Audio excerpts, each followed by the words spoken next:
You walk off the court, you and Ben are talking. Do you sort of attempt to diagnose what went wrong, how you should have played it differently? Like, There's no talking, Thomas. There's no chance. There's no talking. At that point, it's more like a funeral. But you can't just go out and swing for the fences without a legitimate understanding of when and where you should attack. Because I think that it's thrown around a lot. Oh, you have to play aggressive to beat Ben and Colin. And I think that's pretty clear. If you're going to try to beat us in a dinking war, I think that you're going to die a very slow death. But Yeah, it's a very serious answer that I don't appreciate. I'm glad we're talking about this sort of thing. Yeah, well, let's keep going with that. Was it Nationals where you took that nut shot? Yeah. I'm not gonna lie, daughter had fun, He hit me up. He said Ben and Colin aren't playing. He said the kids aren't playing. I forgot who else he said wasn't playing. He's like, you want to play? Riley's not playing. James is out with injury, so there's a pretty good sparse field. There we go. More sparse. So how does it feel? So that means, wait, you did this, didn't you do this last year? Where you played like one extra tournament, one additional tournament than Ben. So now you get to be number one player in the world in the ranking. Well, I would have to do well enough to surpass him, which I can't because he won with Matt in Kansas City, which is a higher tier tournament than Minnesota. Yeah. All right, so you got to get on the grind. You got to get on a couple extra tournaments again. Yeah. All right. Well, we're live, so we're going to use that, and we're going to roll in. But we're trying something different today. We're going to start doing like formal intros. I saw it on Shannon Sharp's podcast, and I really liked it with Johnny Manziel. And I'm like, all right, let's do it. So this is going to be the first one, so that people who tune in and haven't watched the show before or don't know Colin, which is not many people, will have a good background on who he is. So Collin Johns is a former tennis pro turned pickleball professional who made his pickleball debut in 2018. He is currently ranked number 2 in men's doubles, number 26 in mixed doubles on the PPA Tour, and formerly ranked, not many people know this, in the top 10 of men's singles. He is the brother of number 1 ranked men's doubles, mixed doubles, and men's singles player Ben Johns. Together, they have won over 25 men's doubles titles to date. His sister Hannah Johns is a broadcast host and commentator for the PPA Tour. Colin is also the co-owner and founder of Pickleball 360, an instructional video-based business, and a co-founder of the mobile coaching platform, My Pickleball Coach. It's his third time on the show. He's one of the most requested guests. So, Colin, welcome to the show. Thank you. With that intro, it sounds like something out of The Godfather. Like, it's just how many more Johnses can we get in the sport of pickleball? Did I nail it? Is there anything else you would add in there? I mean, I think that's pretty concise and pretty good there. Former world number 1 doubles player. Former world number 1, yes. Yeah. Right. Ben regained his rightful spot at the top when I injured my Achilles last year. Yeah, would you mess with him about that, though? I would all the time. I would, like, print that out and put it in his room. It's not really something that we talk about. He didn't talk about it when I was number 1. I don't talk about it when I lost the spot. It's just not really, it doesn't matter to us. If we're 1 and 2, that means we're the top team, and that's what's important. It's a cute answer. I was going to say, I don't have a brother, but I can't imagine it would go down like that. No, probably wouldn't with most, but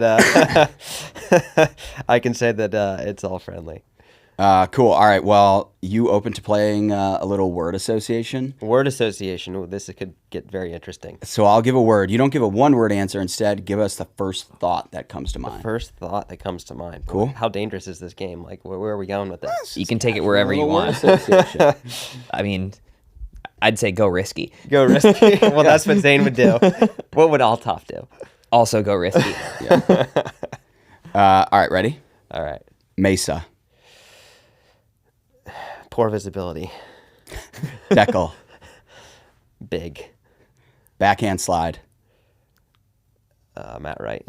You can give like a phrase if you want to. So like you have a thought or a story. Delamination. Carbon. Net cords. Infuriating. Ben. The best. Riley.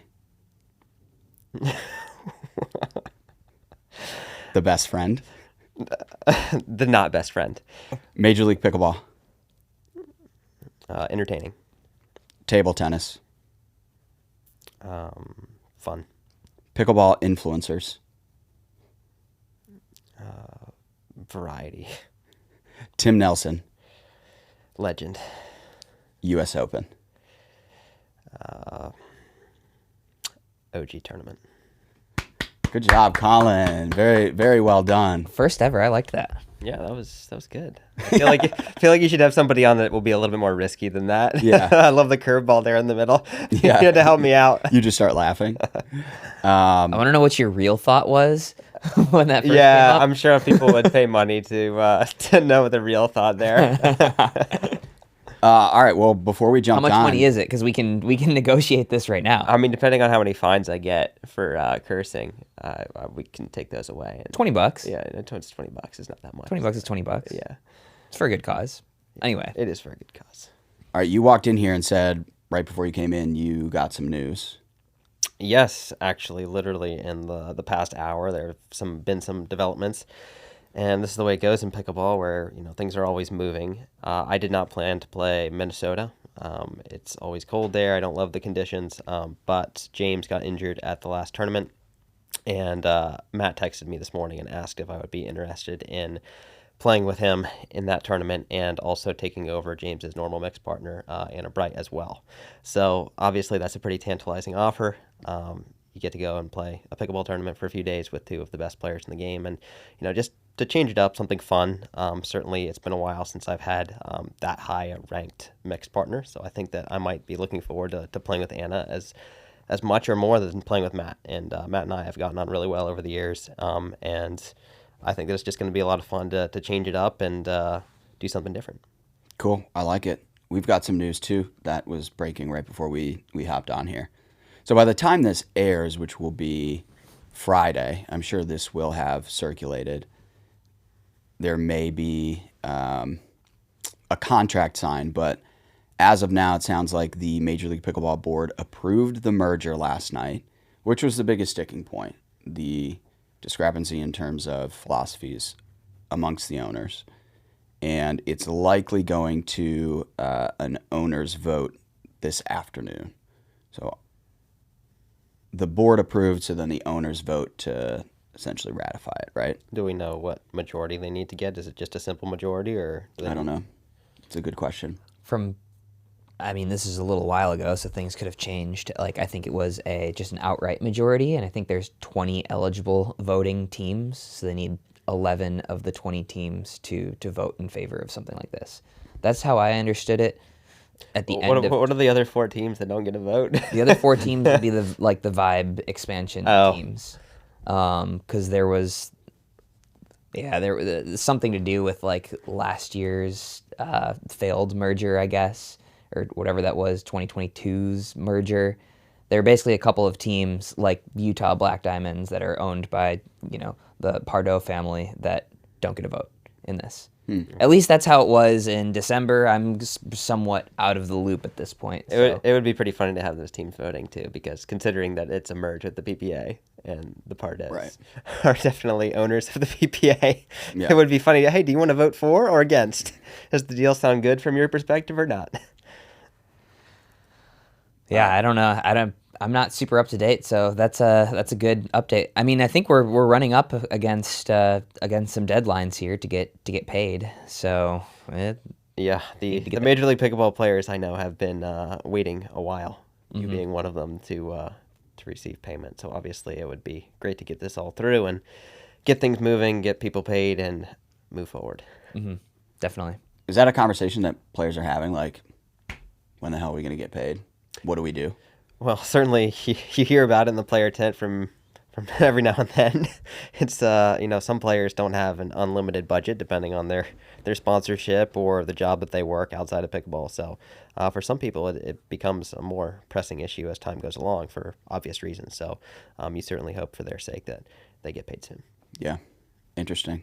All right. Well, we haven't had a development in a while. We'll see if they finally close this thing. Let's do something a little bit different. So we've had you on before. We haven't really talked about like your background. And so I want to kind of take it back to Maryland and ask, what was it like growing up in the Johns household? I know you had a ton of siblings. I believe you were all homeschooled. Yeah. What was that environment like? Yeah, that's definitely a real throwback all the way to childhood. I would say that we had a very unique upbringing, being homeschooled our whole lives. And we had 6 kids in the house at that time. I'm one of 7, but my little sister didn't arrive until 13 years after my youngest sister. So she came after I was out of the house, and most of us were out of the house. So it was mostly just the 6 of us. And for those of you who don't know, we're all 2 years apart. So when I was 10, I had 8-year-old sister, Hannah. Lily was 6, Ben would have been 4, and then my sisters would have been 2 and a baby. So there's a pretty ordered spread there, which makes it a lot of fun. You have sisters, you have a brother. Ben being my only brother, we spent a lot of time together playing out in the yard, playing some backyard wiffle ball or just playing really anything, whether it was video games. And that's what sort of set the table for later on for sports, and we didn't know at the time, but pickleball. Because he was 6 years younger than me, he was always trying to play catch up with me and my friends, which was always fun to include him. But I think that made him tougher, and that's part of the reason he turned into the person, the player that he is today.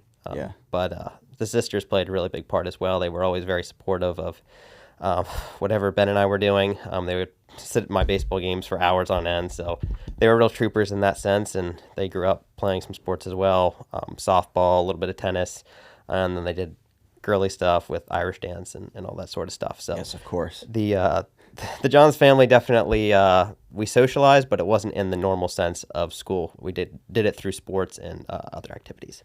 Right. So your sisters would come watch you play? Like your whole family would show up to these baseball games and whatnot? Yep, for the longest time, pretty much everyone turned up to the baseball games, and that was when we were all a little bit younger. Ben played baseball as well, and then later on they would come to the tennis tournaments some of the time.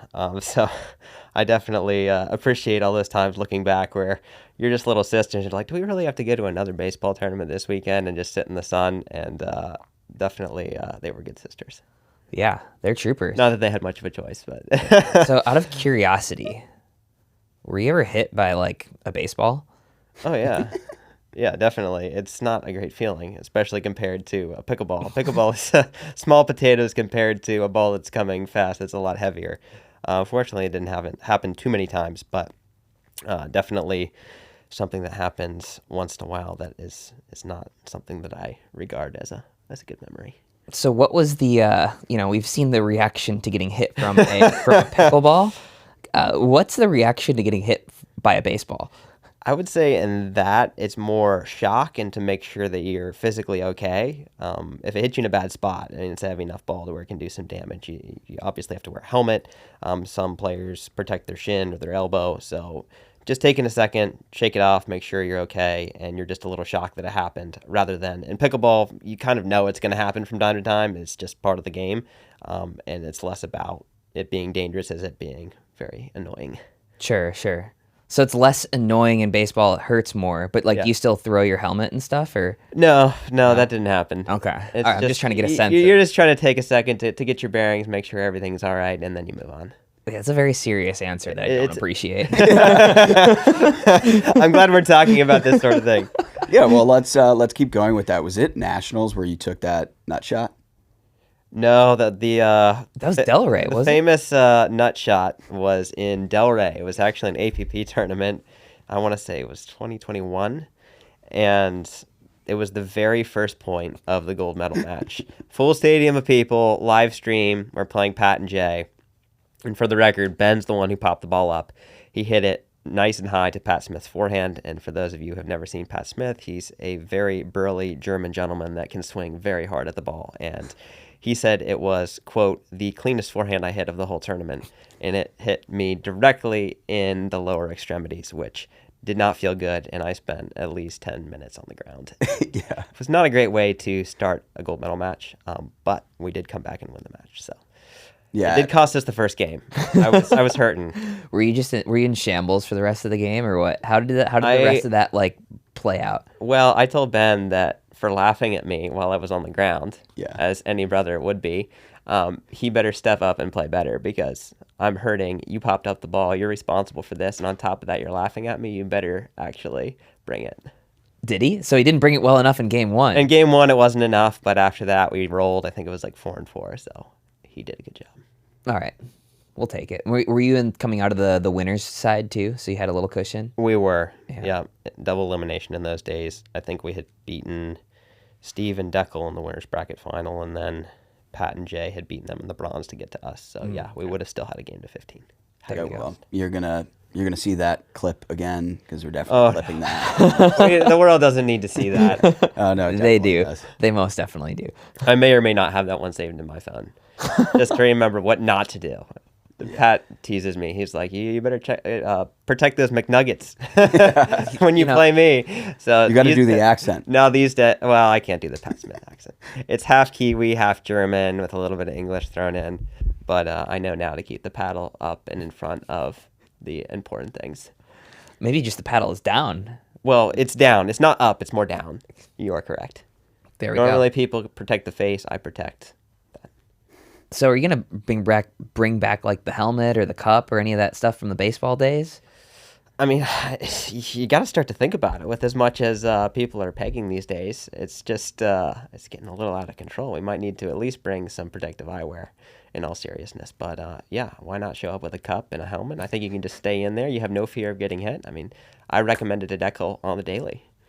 There we go. I mean, it would send a message if somebody showed up in a full helmet, like cup, all that, like a bunch of padding on. Be like, yeah, people are hitting the ball hard. Now, it is interesting. Mesa, we saw a lot more people with eyewear.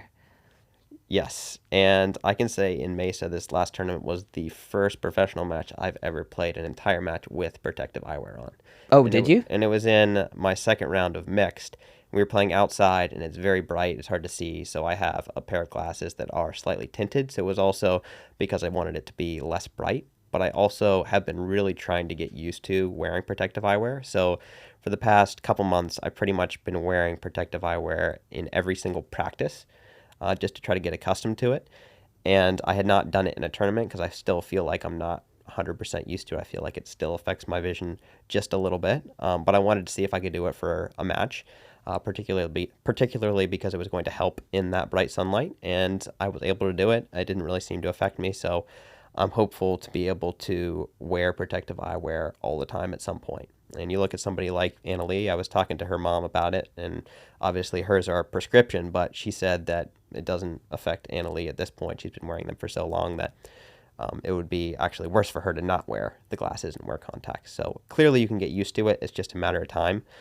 So I'm really trying to do that in practice just because of the scare that I had at Nationals, especially where Ben deflected the ball off his paddle into my temple. It missed my eyes, but in a different case scenario, that could have been really bad. And the only place you can get really hurt by a pickleball is directly in the eye. So protective eyewear just protects you and you feel safer. And when I've been wearing them in practice, I just feel a sense of security that I don't have when I'm not wearing them. Yeah, that's fair. You can stand in there and flinch a little bit less too, like if you're not worried about getting hit anywhere. Yeah, obviously if you get hit in the face, it's not fun, but you're not going to be seriously hurt. The only place would be the eyes. We got to get you a sponsorship with like Raya Eyewear or something like that. I'll work on that for you. Well, Yola is actually investigating that space, so we've been testing some prototypes, so we're hopeful that we can have something that Ben and I both like very soon. Interesting. What don't they do? And now they do everything. What pisses you off more? Net cord that lands in or getting body bagged?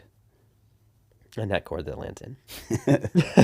It's just so annoying, especially if they're pulling the trigger from somewhere they really shouldn't be. Like if someone just swings as hard as they can from mid-court when the ball's in their shoelaces and then it clips the top of the tape and goes right over your paddle, like they deserve to lose the point and they win the point. They get a winner out of it. That just infuriates me.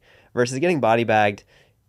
Honestly, getting body bagged is part of the game. As long as you're not head hunting and you're trying to hit somebody above the shoulders, that's not cool. As long as you're going for the body at the pro level, it's fair game. Like you understand that. And you have to be able to read people's attacks and have the skill of getting out of the way. I don't think that it should turn into dodgeball per se, but it is part of the game and you have to accept it. And sometimes you're going to get hit. So be it. Mm-hmm. What are your views on that being like a low percentage shot versus like going for it? And I mean, I have mixed feelings about it. Like I said, you can't go head hunting. That's not cool. But as far as legitimate play, depending on who you're playing, it's something you really need to implement. If you look at somebody like Deckel, I mean, we got to pick on Deckel after that podcast interview. Absolutely. He's a big guy. He likes to stand in and he doesn't try to leave a lot of outballs. So when you know that ahead of time, you got a nice big target, and it's very hard to catch up to the ball every time. And Deckel might say that he can catch up with his backhand counter to almost everything, but it is pretty difficult. It makes the shot quite difficult. So you have to be aware when you're playing somebody like that, because maybe he leaves it or maybe he gets a hold of the counter anyway. But the threat of that shot really makes the other shots that much better. So I do think it's a legitimate play. It can be a higher risk shot if you're playing somebody who leaves outballs really well.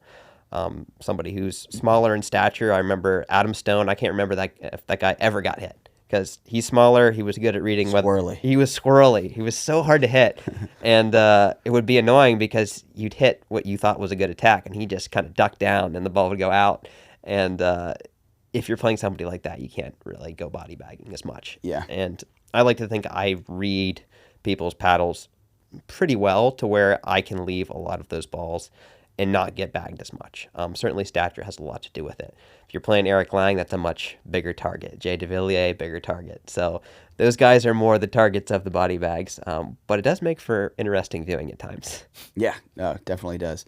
Okay, I saw I don't know if we talked about it on our podcast or I saw it from a clip of another podcast, but you talked about going back to your childhood.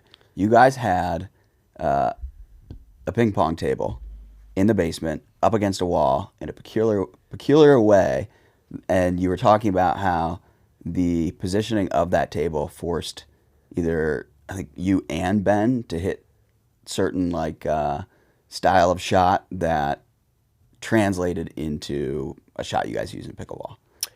Yeah, so we had a ping pong table in our basement, and I think it might have been on this podcast that we talked about it at one point.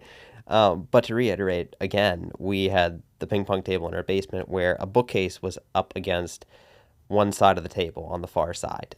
So basically a right-hander's backhand side. And traditionally in table tennis, the forehand is the more dominant shot. You're going to be more aggressive with it, and you would run around and move to your backhand side to hit forehands. But because the bookcase was there, it got in the way. And as the older brother, I would make Ben take the bad side. I would say, you're going to go over there on the bookcase side. And what he had to do to adjust was to hit more backhands. And not that it necessarily taught him the backhand technique, but it did force him to hit more backhands simply because he was obstructed by that bookcase.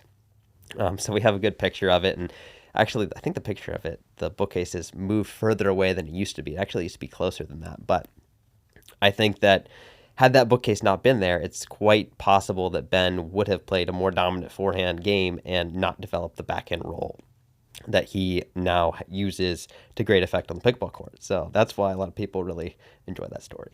Interesting. What do you Clip that. What do you think was more formative in your pickleball skill? Your time playing tennis or your time playing ping pong? I think they both have distinct benefits. I don't think that I would be the player or Ben would be the player without both of those sports. I think that as of right now, if I could pick any two background sports to create the perfect player, I would have to choose tennis and table tennis and merge those two. Of course, we haven't seen other combinations, whether it be badminton, etc., but I think those together hold a lot of value. I would have to pick tennis as the more important one just because of the racket skills you develop. The overall stroke production of something like ground strokes and just general coordination, vision, moving with your partner, etc. You can't really substitute the skills that you gain from tennis. If you look at somebody like Jack Sock, the guy's an amazing athlete. He's got great racket skills from tennis. And clearly they translate well to a pickleball court or can translate well. I do think those are enhanced by other skills that you can acquire from table tennis. So something like the stroke production of rolls, very similar to table tennis. You have a paddle, and pickleball more similar to a table tennis paddle than a tennis racket. And something as simple as recognizing spin and knowing how it affects the ball on your paddle face. That came relatively natural to me and Ben because of the table tennis background. And we didn't even really think about it. Oh, if you receive slice, you're going to get more topspin. And here's the adjustment you should make. So people coming from tennis may or may not quite grasp that in the same way. And I do think that people are getting educated more in the pickleball sense where a tennis player comes in and they start to get to know that just by playing pickleball. But I do think that table tennis was very valuable as well. Yeah, as it comes to as it pertains to like the slice. I didn't know that coming from tennis, really. Like Yeah. you do kind of get taught a little bit, hit up a little bit more on slices in tennis, but I never really knew the why, and it also didn't impact things a ton. Yes. But then now here with pickleball paddles, if somebody slices it to you, you basically can just kind of hit straight up. Yeah. Like you can really, really go after it as a result of it. Yeah, and you've seen the slice returns almost disappear at this point, where you just don't want to give them that much backspin with as much topspin as they can create on a roll drop or a drive. And before, if you look back 3-4 years ago, the slice return was probably the preferred return. I can remember when Ben would almost always slice his backhand. Matt Wright had a pretty heavy slice. Wes Gabrielson as a throwback. Those were all heavy slice returns that were hard to control because you didn't have the same sort of spin potential on the paddles. So you couldn't use the spin against them as much. But yeah, in tennis, you would hardly ever apply that concept. The only time I could really think of applying it on a tennis court would be if you're stepping into a topspin shot that's coming at you and cutting down on the ball for a drop shot, and you're getting the ball to spin back towards you a little bit more. That's the only time I could really think where it would really work to your benefit. Otherwise, the amount of spin you can get from the strings just overwhelms basically anything else. So what do you think, like, what benefits are there of table tennis versus tennis? And I know you went into that a little bit, but I'm talking specifically. Like, tennis, you obviously have the ground strokes, the moving with the partners. Table tennis, you have the backhand roll shot. Yeah. Like, are there any other specific shots that you think table tennis is very helpful for? Table tennis, I think the top few benefits would be, like I said, the rolls. So not just the backhand roll, but also the topspin roll and the orientation of the hand when it contacts the ball. So to keep the ball in on a table tennis table, you really need to close your paddle face more. It's almost completely closed on some shots in order to get the ball down enough to make the table. And if you account for the height of the table and the height of the net is actually the same exact height as a pickleball court. And Interesting. I didn't know that. And then also, if you stand right at the end of a pickleball... Hold on. You're saying proportionally? Proportionally. So it's something called counter height, which is quite common across many things. But when you account for the height of the table, the height of the net, it's the same height in inches as a pickleball net off the ground. And get this, the same thing is true if you stand at the back of a ping pong table and you don't reach over the table. If you make contact right at that length, your distance to the net is almost identical if you're standing behind the kitchen line and reaching forward into the kitchen if you're relatively tall. So as long as your wingspan is pretty good, somebody like Ben is hitting his backhand roll from the exact same distance to the net as he would be on a ping pong table, give or take. I mean, to just have that in your back pocket is like a throw-out fact. Yes, it's something I've given some thought to, but clearly there are some very big similarities between pickleball and table tennis. I think that's the single biggest one. So the stroke production, because of all those facts, are going to be quite similar. And in table tennis, spin is, I'm not going to say it's everything, but it's so important. Like if you could generate just a little bit more spin, that can be the difference maker. In pickleball, I view it a little bit differently. It's that spin is such a commodity in the sense that it's hard to generate it because of the equipment that you're playing with.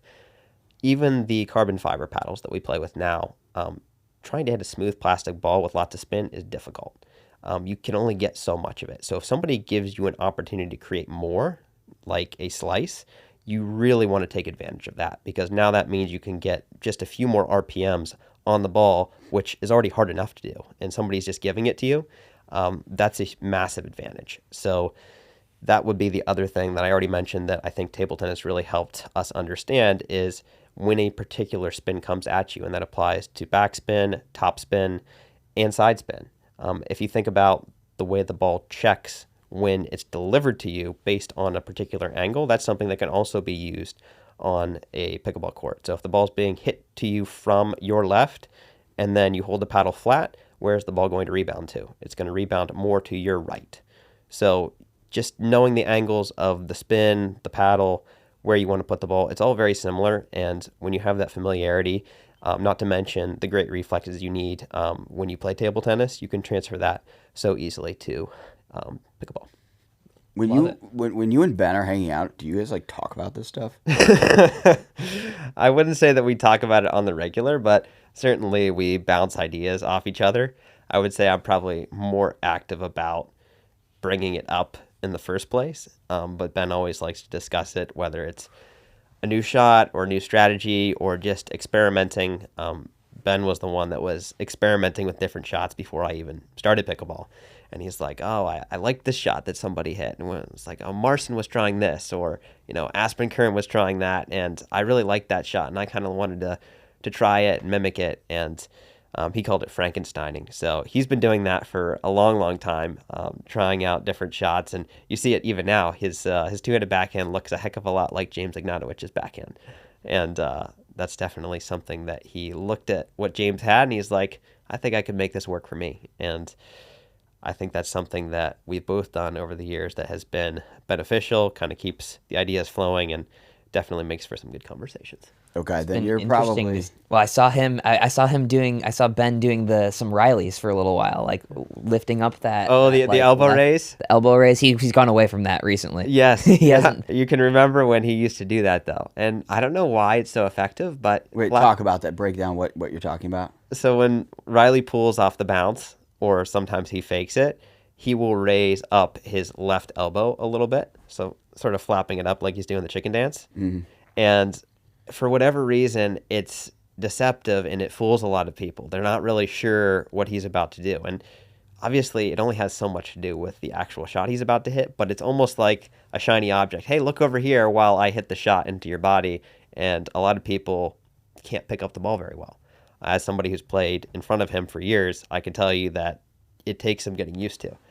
So there was a time when Ben would experiment with that, and he did comment that it seems to get people. I don't know why it is, but it does seem to get people more often than not. I think it gets people because they expect that it's going to do something. Yes. But if you take that out of your mind that it actually doesn't do anything, Yeah, you're good. But it works. it does work. Anything you're experimenting with? Anything that you're trying to emulate from another player?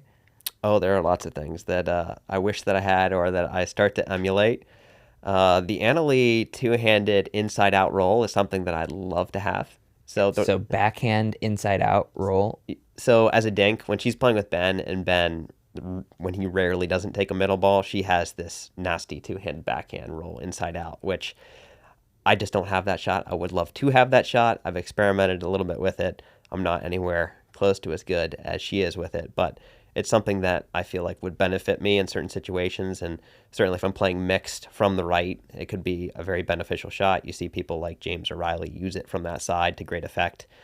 So that was one that I was experimenting with more last year, among other shots. I think that it sort of keeps everything fresh when you're working on a new shot, and if somebody does something particularly well, I think that you're well served by starting to imitate it a little bit and putting your own spin on it. It doesn't have to look exactly the same, but a lot of times you can learn something from the other players that do a shot particularly well. All right, talking about like shot types, RPMs, how you can manipulate the ball. How are you feeling about the new Vulcan ball, and how have you had to adjust to play that more effectively? Yes, the Vulcan ball. So clearly we had been playing with the Dura as the main ball for a long time before that. And I would say the Dura up to this point has been the best ball just because, one, everyone's used to it, but it also generally stays around, is pretty predictable. We had some issues with the quality control with it not staying in round at times, but overall I would put it as the ball that was most preferred by the pros overall.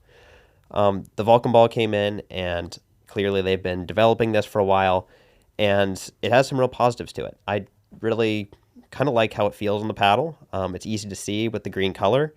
The spin, the speed, I all don't mind those things. And the only one issue that it has right now, or it seems to have for the first 3 tournaments, is it does seem to go out of round quite quickly. Or it's subject to that, depending on the conditions.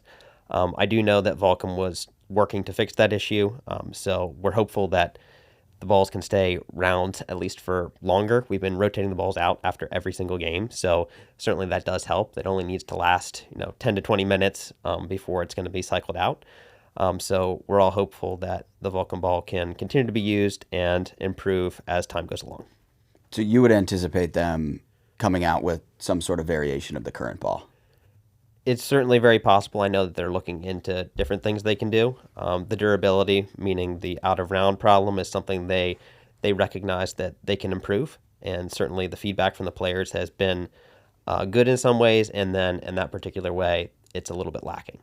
So creating a good ball is not an easy task. We're not saying it is, but clearly they want the feedback. The PPA wants feedback on really anything equipment related, whether it's paddle testing or the ball that they use. So the players have been vocal in their feedback, and I think that's going to help Vulcan create an even better ball. Interesting. I don't know. Tyler said that they don't go out around. Well, he might be biased considering he is sponsored by Vulcan. I'm just going to point that out. Who's to say, honestly? Do you think that, I think we have seen an inordinate amount of upsets so far this year. Would you agree with that?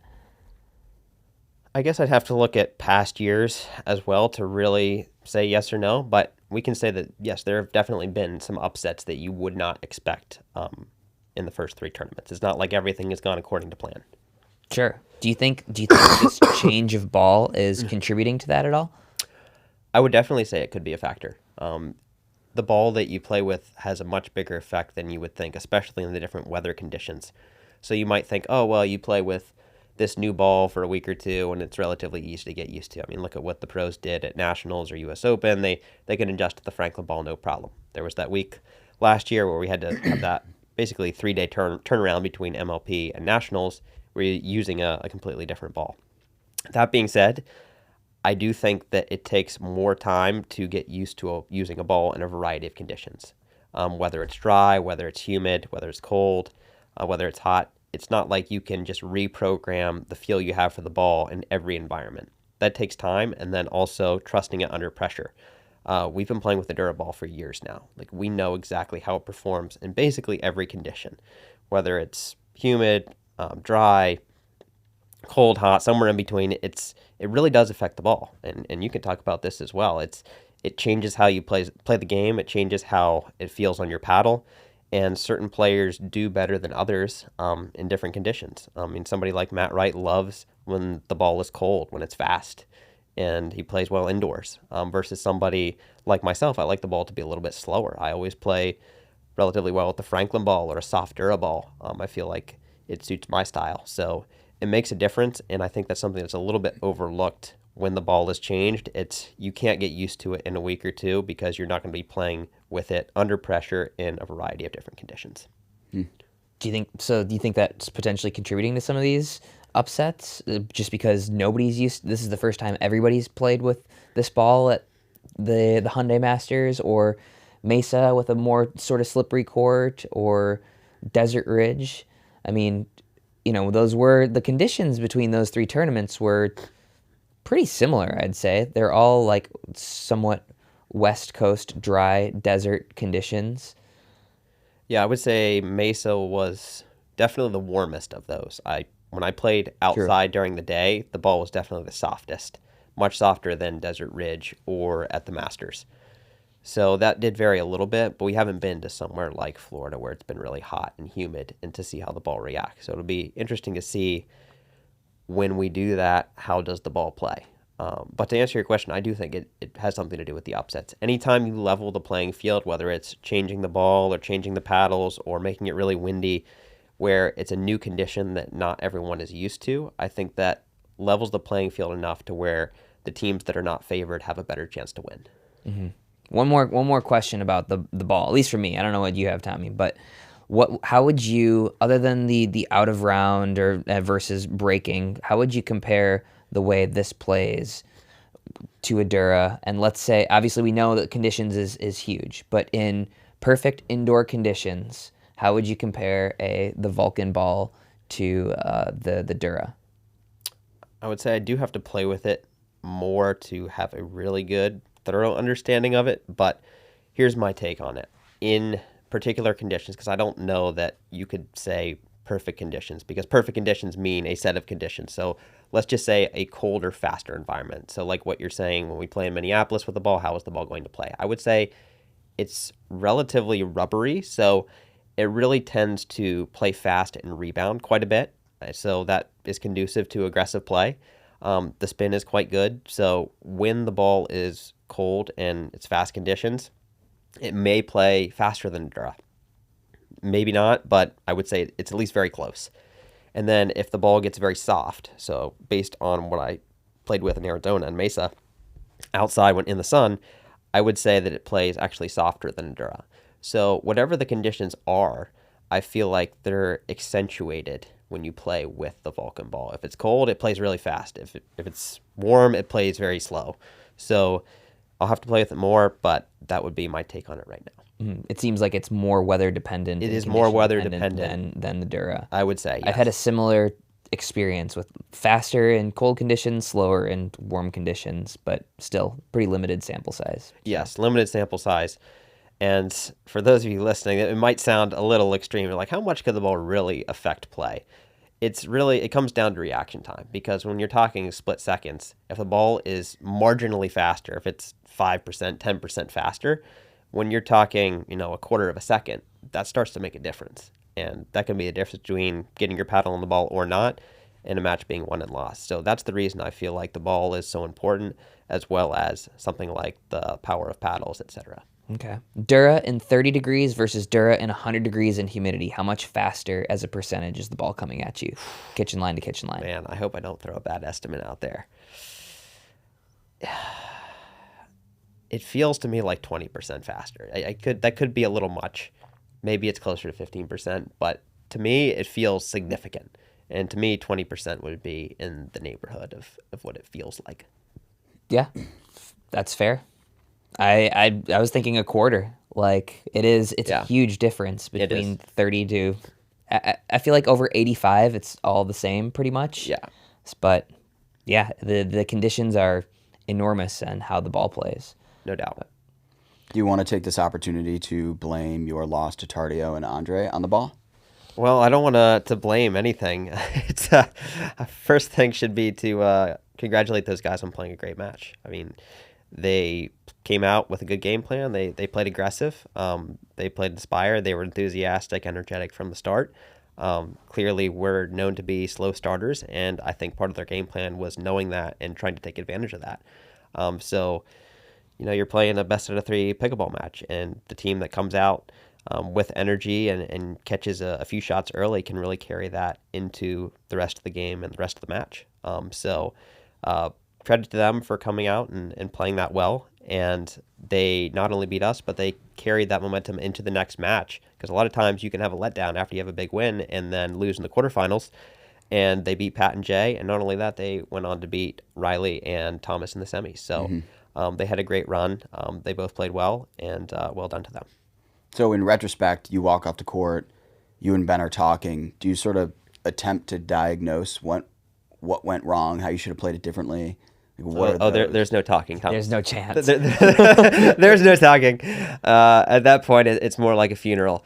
But certainly, you can learn things from certain matches, and I don't feel like this one in particular is one that we need to review. We kind of know what happened and what we would need to do better next time.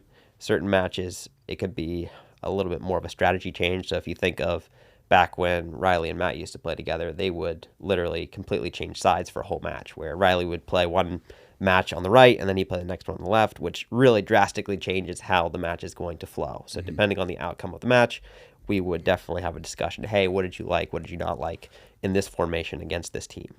In a matchup like that, you're going to have more discussion versus a match like this, you're probably going to have less discussion. You ever have a loss and you and Ben go back to the house and throw it up on the TV and watch it back and talk through it? That has never once happened. Really? That's not going to happen. At that point, you're both competitive and it hurts to lose and you need to take a little time. You're not going to let it affect your week, but for the next hour or two, you're not happy. So you kind of let it sit for a bit, and then after that, you can start to think about what you could do better next time. All right, since you won your first PPA Mesa 2021, do you have, off the top of your head, all the teams you've lost to since then in men's doubles? You and Ben as a team. I could get pretty close, I think. Well, we do. So go Oh, ahead. you do?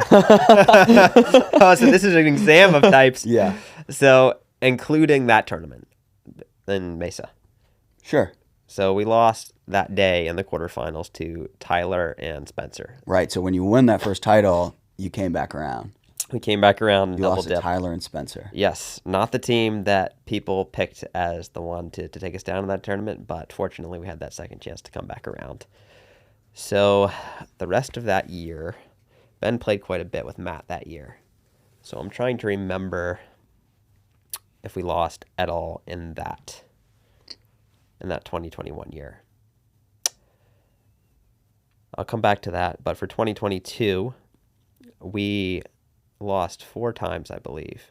Or no, 6 times. We lost 6 times. We lost 4 times to Matt and Riley in that year. Our other 2 losses would have come to JW and Dylan on that windy day in Florida. And the other one, there was one other one, would have been Tyson and Jay at Nationals, where we also had the opportunity to come back and double dip. So those were our 6 losses. That year, the following year, would have been last year, we lost 4 times. We lost the first match of the year to Philip Locklear and Ben Newell. Mm-hmm. Oh, yeah. Also not a team that you would expect us to lose to. They routed us in 2 games in the second round. We lost to Pat and DJ in the quarterfinals of Seattle. So they played a good match there. We lost to JW and Dylan when I had my bruised Achilles in the final of Takea. Excuses, making excuses. Just facts, just facts. They beat us fair and square because I walked out on the court that day, and that means you're ready to play. And then our other loss of that year was Wyatt Stone and Jaume Martinez-Vic.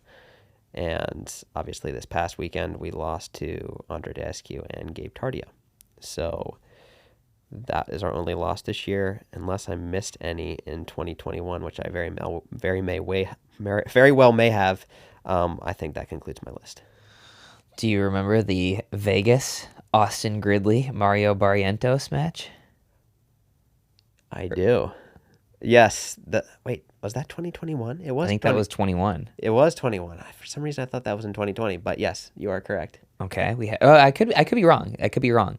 Because it was a PPA. It was at the Plaza Hotel, but it was classified as a PPA. So you have to be right about that. Yeah. Mm-hmm. Jay and Pat never beat you guys. They got really close. No, they did beat. They did beat us. They beat us in Atlanta. So I stand corrected. 2021 in May. Yes, Atlanta. They beat us. So that would be another team. That was one that There's one. I knew that we had, but I thought that was previous to There's that. one more. There is one more. Riley and AJ. yeah. Yes, at Vegas, the Plaza Hotel. Plaza Hotel. The Plaza Hotel has not been good to us. That must have been in 2022. I think they ended up getting like a bronze when AJ came in. No, maybe that was, I don't remember. He came in sort of last minute and partnered up with Riley for that. Yeah, one. he won both because he won with Jesse in mixed. That was sort of his coming out party. He won men's doubles and mixed doubles that weekend. So what does it take to beat the team of Ben and Colin? Like you got some teams that you would consider to be flukes. You have some teams that, you know, maybe on their day they can beat you, or their day and your not day, right? The flukes being, you know, a couple of these teams that you wouldn't expect. The people that I would say can give you a run and can give you good matches being the Riley and Matt team, the JW and Dylan team. Yeah, I guess the main thing is you want to play us on a side court in an early round.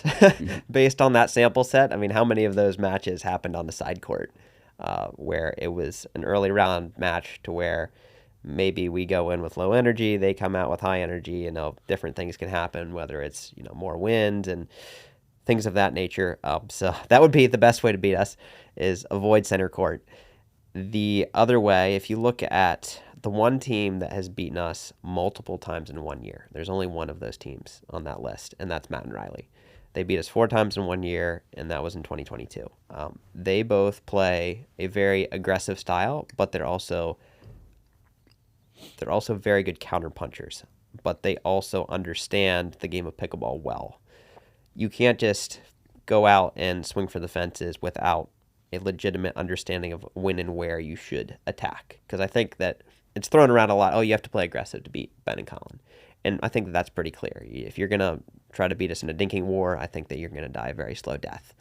But the ways to be aggressive are not as obvious as you would think. You can't just pull triggers from anywhere and everywhere and hope that it works. Maybe if you're certain players that can work, but I think for the most part you're going to have to do it in a smarter way. And Riley and Matt are both seasoned veterans when it comes to attacking, and then they complemented each other quite well. So when they beat us, Riley was playing the left, Matt was playing the right.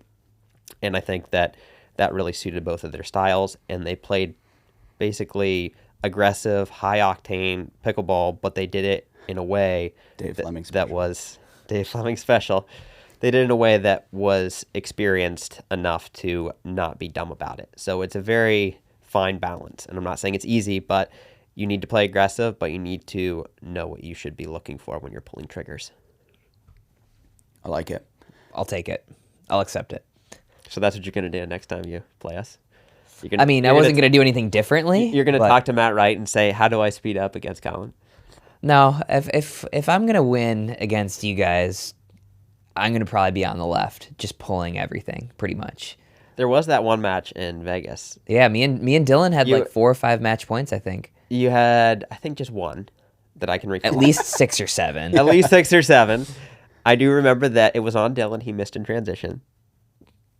It wasn't on you. I mean, Dylan got us there, so. Well, Dylan played very well in that match, but I do recall that you played a lot of left in that match, and you were pulling a lot of triggers, and it was working, and it was on a side court. I will point out that you got that right. You're like, Connor, we really need to be on court 17 right now. Yeah, when I talk, Connor listens. But yeah, you had our backs against the wall, and we had to come back from, I don't know, it was probably like 8-4 down in the third, something like that. And you were playing some good left and pulling a lot of triggers. So yeah, we talked about this here, but like my game plan was not gonna change one bit after hearing this. Yes, it was just pull. Yeah, pull and pull quickly. Pretty much. Hey, what's up, bro? Hey, you into pickleball at all? You into pickleball? No? All right. I've got a nice little side hustle going here. I basically just show up at pickleball courts and I bring some products that they might need, and I slang pickleball products. With pickleball being such a hot sport right now, there's a lot of different products coming out and it's hard to keep up with. So I just basically bring the products directly to the customer right here. Hey, bro. Hey, you're looking thirsty out there. You need one of these ice shakers? You know, to be honest with you, though, all I'm really doing is I just subscribe to the pickleball box, and it comes straight to my door with all the hottest pickleball gear in here, and it's like $250 worth of stuff, and I get it for 99 bucks. Hey, Donna, I got that new Fila zip-up you were asking about right here. Yeah, that pickleball Fila zip-up, yeah. Yo, these pickleball junkies, man, once you give them a taste of that new product that they got coming out, they can't get enough of it. Hey, Tom, weren't you asking about some pickleball socks, man? I got some socks right here for you, brand new. Yo, did y'all need some sunblock? Was somebody asking about some sunblock? Hey, what's up, bro? You want to check out what all I got? Yeah, come check it out, man. Check it out. Wait. Cops, dude. Cops. Be cool. What's up, officer? Good day? Having a good day? Good. All right, check it out. If you had to choose 3 drills to do in perpetuity, you could do no other drills. No other drills. These are the only 3 drills you can ever drill for the rest of your career. What are those 3 drills? And then give a little explanation of what each one is. Okay, well, I'll start with the first, most obvious one, and that is the one that Ben and I do the most, and that's simply going straight up on the sides that we play, so right side for me, left side for Ben, and starting with a dink, and from there you can really hit anything you want. We don't do ernies because it's obvious that you're going to go down the line, and we don't do lobs just because neither of us lob very much, and we'd rather focus on some of the other aspects of the game, but certainly you could do it with lobs.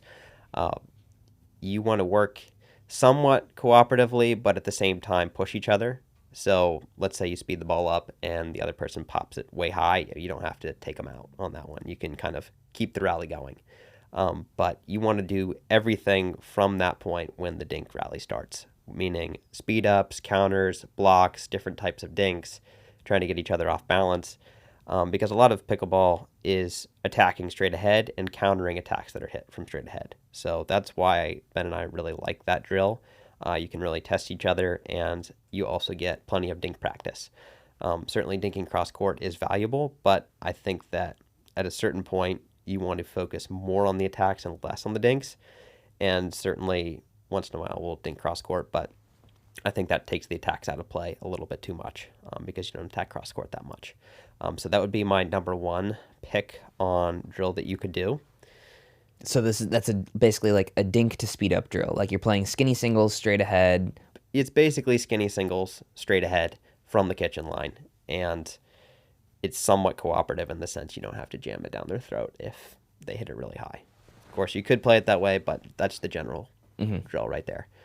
Another one that I really like is one person starts at the kitchen line, other person starts at the baseline, and a lot of people play this as a 7-11 game, where if the person at the baseline can win 7 points before the other person at the kitchen line can win 11 points, then they win the game. I don't usually keep score with this, but just feeding the ball in as it would be a return, that person drops, drives, whatever they want, playing it out on half court. It's essentially skinny singles, but one person starts up at the kitchen line. So you might say, well, why don't you just play skinny singles? That might very well be my last drill because you get serves and returns in that scenario. But the reason I like these first two without the serve and return is you get more reps, and you get more reps of the shots that I think are more important. Not that the serve and return are not important, but I would say the third shot, fourth shot, and the ones after that are the ones that are the most vital at the highest level. You don't see a lot of points won simply on the serve and return, but you got to have adequate serve and return. And just for continuity, I guess I would just go with the last one being skinny singles, just because you get everything in that scenario, and skinny singles meaning you can do it in all directions. So when you move, you score. So some points are going to be played cross court, some are going to be played down the line. You start 0-0. Let's say I win the first point in the right court. I move to the left court. I serve down the line. I'm now playing the left side. The other person's playing the right side. You go straight ahead. I score again. I move back to the right side. And then same for the other person. If they score when they're serving, they move. That way you have all 4 directions, cross court in both directions and down the line in both directions. So to summarize, you've got skinny singles from the kitchen, skinny singles where one person's at the kitchen and one person's at the baseline, and then just skinny singles. Yep. So skinny singles. Essentially, yes. I got you. Because if you're limited by 3, you want something that you can get a lot of reps Yeah. with the most important things, but then also everything. Of course, there are other drills that I would want to do. But If you have 4 people out there, though, is there another drill that you would do with 4? I don't think drilling with 4 people is particularly useful. Now, playing points, yes, that's the only way you can Right, might as well just play. Yeah, you might as well just play. But I think actually when you drill, 1 versus 1 is the most useful way because you're hitting every shot. You have to be active and engaged on every single shot. And you just get the most repetitions, the most flow to the game if you're 1v1. I do think that 2 versus 1 drills have their place as well. So there will be times where I'll have somebody on my side dinking with Ben cross court, and then he'll attack me down the line. And then same on my side. I'll have 2 people on the other side dinking with me cross court, and then I would attack Ben straight up. So a drill like that can be useful because you're still getting a lot of reps, but you're doing something that you need a third person for. I don't think that there are a lot of 4-person drills that I myself would personally want to do other than just simply play points. Yeah, I think the 3-person drill can be good for like speed ups. Like Yes. Dinking cross court is great, right? But when somebody leaves the ball up, if you're dinking 1-on-1, you're just speeding it up to an empty court. Like it's good to have that third person there. It's tough to arrange, I suppose, but Yes. there's some merit to that one. Yeah, I like that one. We do that one every once in a while, and definitely speeding up without any sort of response is very different than having somebody over there actively moving, and you really got to be good with your spots, which is a big part of attacking. Mm-hmm. You mentioned that you've replaced Ben on the PPA Pro Player Council, which is responsible for coming up with new rules and decisions like for example, the new serving rule, which was recently implemented. I had heard rumblings, and this is, sometimes players just say this out of frustration, but they were like, yeah, the new serve rule, that's because Colin and Ben wanted it that way. But they must think that we just we have all the power, huh? Yeah. If Ben and Colin want it, overnight it's implemented. I mean, that is kind of, partially an assumption that a lot of people make is like, you and Ben are the golden boys of the PPA. And if you want something to happen and you apply enough pressure, it'll happen. Whether that's true or not, I don't know. But I think that is like a general perception. Like people tend to act as if that's the case. Yeah, I think that's definitely a gross exaggeration. The PPA is a professional tour, and clearly they want to respect the opinions of some of their top players. But back in the Mesa days, like when you won your first title, like, you could pull some strings and make some stuff happen. I mean, yeah, of course they're going to give more weight to certain people's opinions than others. But Ben and I are not the only ones at the top. If Anna Lee and her mother give a suggestion, I feel like that's weighted as well. The top players that have been around a long time as well. So somebody like Catherine or Jesse, they've been playing the PPA for a long time. I feel like their suggestions are also heeded by the PPA. They'll hear them out and decide whether that's the right course of action. And then, of course, the majority, if everyone's saying, hey, there's this one paddle that we really feel like is a problem, well, we'd like to make sure it's legal and I want you to test it, then I think the PPA starts to listen to something like that. So I think there are a lot of different ways that you can make the PPA pay attention to what you're saying. And I do think it's a good step that we have this pro player council. And I try to represent the players, not just myself when I'm on that. I'll talk to different players and get their take on it. So the serve rule, for example, we talk to Federico or Pablo and say, hey, what do you guys think of this rule? Do you think that we could improve it? Do you like it the way it is? What are the pros? What are the cons? I'm still open to suggestions and certain things that we could potentially improve even more, because I know some people are a fan of this new serve rule and some are not. And the thinking behind the rule was not to completely take away the aggressive nature of the serve, because I think a lot of people thought that. They're like, oh, well, Colin and Ben don't like facing huge serves, so they're going to change the rules so that they don't have to face them. The reality is the serves are still almost as big, I would say. I mean, if you look at somebody like Declan James, they're still cranking the serve. It's not affected the game to where it's a powder puff that's coming in at you. The objective was to make the enforcement easier for the refs so that they could get better at calling ones that were either murky or clearly not good. Because when you can toss the ball up, it really increases the window that the ref has to look for. So, for example, if the ball is tossed, as you could with the old rule, over your head, the player can hit the ball at his chest, or he can let it drop to his stomach, to his knees, whatever. There's a large window where he can choose to hit it, which makes it very difficult for the ref to determine, okay, where did he actually hit it? Versus if you minimize that window, which we sort of did with this new rule, you can only toss the ball so high. So how could you really get around the rule? It's much harder. Certainly, there are players that are pushing the envelope, but you don't have any flagrant offenses where there were times where you're like, dude, you're serving from your shoulders. Mm-hmm. I don't think we've had really any serves like that. And that was one of the main objectives. We want to make it easier on the refs and at the same time not give any player a huge advantage by pushing the boundaries of the rule.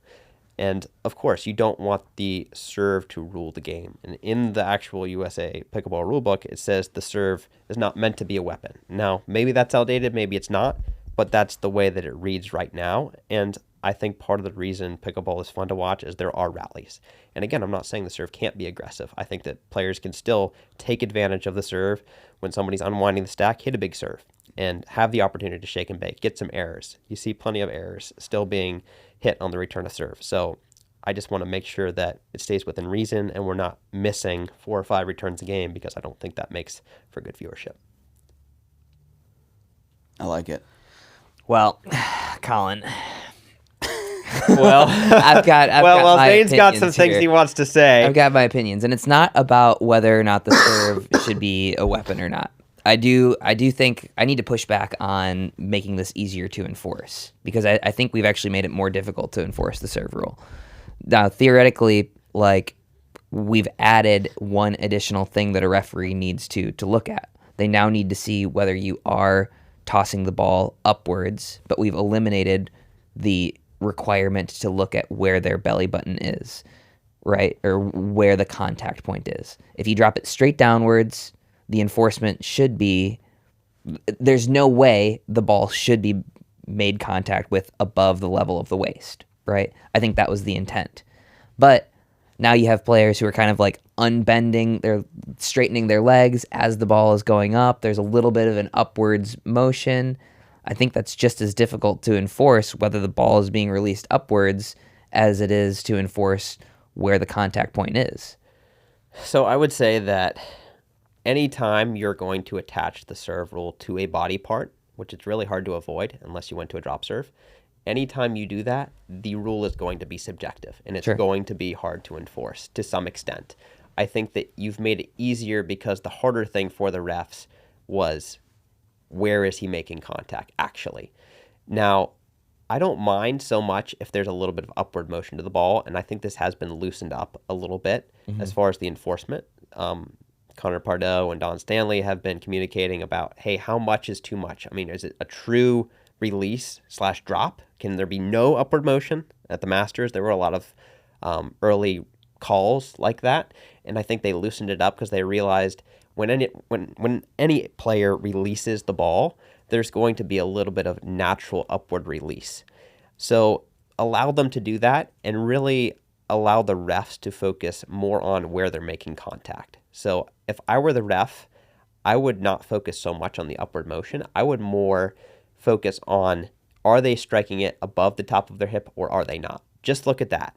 And because you have the threat of upward motion, I feel like most players are not going to get too out of control with it. It's more like it's having a law that's a threat that somebody might enforce, but it's not often enforced. I feel like that's going to limit players enough to where the refs can now look at that one thing, which is, where is somebody making contact? Are they making contact too high or are they good? And that makes the rule easier to enforce. So that would be how I would like to see it enforced. But isn't that what they were supposed to be doing before we changed the contact point? Before it was belly button, now it's top of the waist.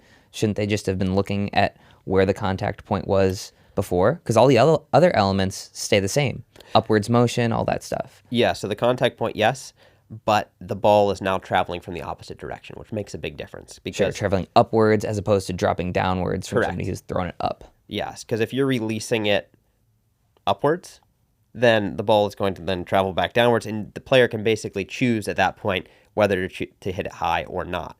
Versus the other way, knowing that they can't really propel the ball too far up. If there was no limit to how far they could throw it up, then yes, it would be identical. But because there's that threat of too much upward motion, it's not the same. Because now the ball's traveling from somewhere that would be legal, essentially close to your knees or slightly higher, to somewhere that may be illegal. Versus before, it was starting somewhere that was illegal, high, and moving to somewhere that might be legal or would be legal. That's why I feel like it's different. Okay. Was the drop serve batted around in the pro council at all, and why this as opposed to drop serve, when I think the drop serve does eliminate a lot more subjectivity than this rule? Agreed. It was definitely something that was kicked around, and I think the main reason it was not adopted was we didn't like the optics of it.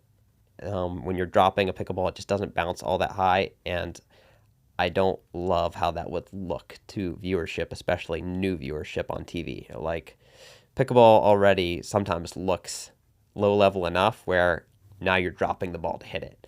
I mean, the USA Pickleball in part put that rule in for the people that really struggle with getting the serve in play. So I think the optics were the main reason that was avoided. Although for the Masters, I suggested as an alternative to the new rule, if people were really struggling with it, they could use the drop serve at the pro level. That was something I was a proponent of.